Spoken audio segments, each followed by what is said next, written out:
Assalamu alaikum wa rahmatullahi wa barakatuh. In this short video, I'm sharing with you how to make wudu ablution similar to the Prophet sallallahu alaihi wasallam. Beginning with al-basmala, you say Bismillahir Rahmanir Rahim, and the intention in the heart to make wudu so that you can pray with or perform tawaf.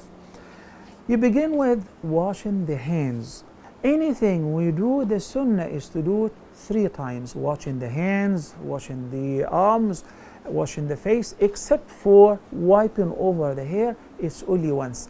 But as a matter of fact, you can still wash any part of the wudu once or twice. So the perfect sunnah is to make it 3 times. And I'm going to show you, brothers and sisters, that we can be very economical while using water, making a hole in a bottle like that, 60 milliliters, and we'll see how much water we'll be using, inshallah. So I said Bismillahir Rahmanir Rahim. I'm wearing a ring, so after I put a little bit of water here in my hand, I'm going to wash both hands. Bismillahir Rahmanir Rahim. And I will move the ring so that I wash beneath it. Okay, here I washed my hands. Then the next step will be, after washing the hands, put enough water in my palm because I'm going to use it for rinsing the mouth and the nose. In one hand, I do both the mouth and the nose. I will do it one more time. Here is enough water, so I will put some in my mouth,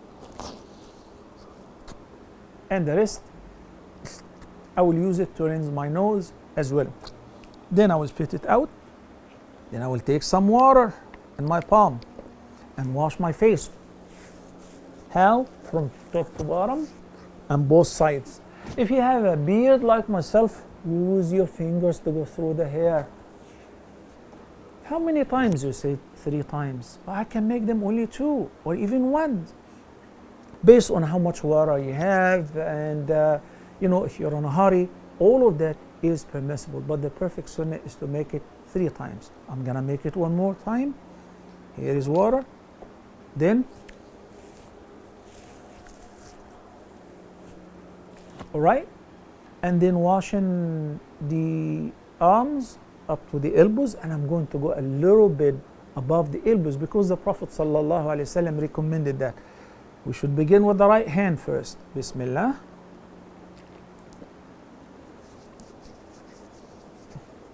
One more time for explanation. Here, the water washed my arm even above the elbows. What is required? Up to the elbows. More than that, this is inshallah to be a sign for you on the day of judgment, because these body parts will be shining on the day of judgment. One more time, 3 times. Here, I began with the right arm, then the left one. Here. And I can do this from the bottle directly. So this way. Okay. And now with wiping over the head. Wiping, not washing. There are 2 methods to do it. One of them is by doing this, going all the way to the back of your head and coming back. This is a sunnah that has been narrated by one of the companions that the Prophet ﷺ performed mash over his head this way. But if you do this and you keep it, and obviously don't forget the ears, along with wiping over the head, it is sufficient. If you're bald, you still wipe over the head. Okay? So I'm going to do the mash, even though I said the mash is only once. You don't do it twice nor thrice, because now you're innovating. But I'm just going to explain how do you do the masha, wiping here. That is sufficient. The other method is you come back with the hands from the back to the front of your head. I'm done. It remains for me the feet. As you know that the ayah of Surah Al-Ma'idah, number 6, says, washing the feet. إِلَى الْكَعْبَيْنِ. What are the Ka'bayn? These 2 bones, the ankles. But I'm wearing socks, and I remember I was wearing my socks while having wudu. So I am permitted, whether it's summer or winter, as long as my socks are intact and covering the ankles, I can do this. Here, with my 4 fingers and wipe on top of my right foot. And then I do the same with the left foot.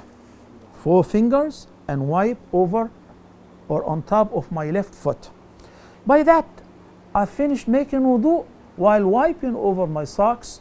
And how much water I used? Wow, not even a quarter of a bottle of 60 milliliters. What if I want to wash my feet? Let's do it. So I'm going to roll up my pants and take off my socks. And likewise with the left one, here, take this away. And then I'm going to wash my right foot first. There is a sunnah which is called takhleel, between the toes, as we did in the case of washing the hands and the beard. I've done it 3 times.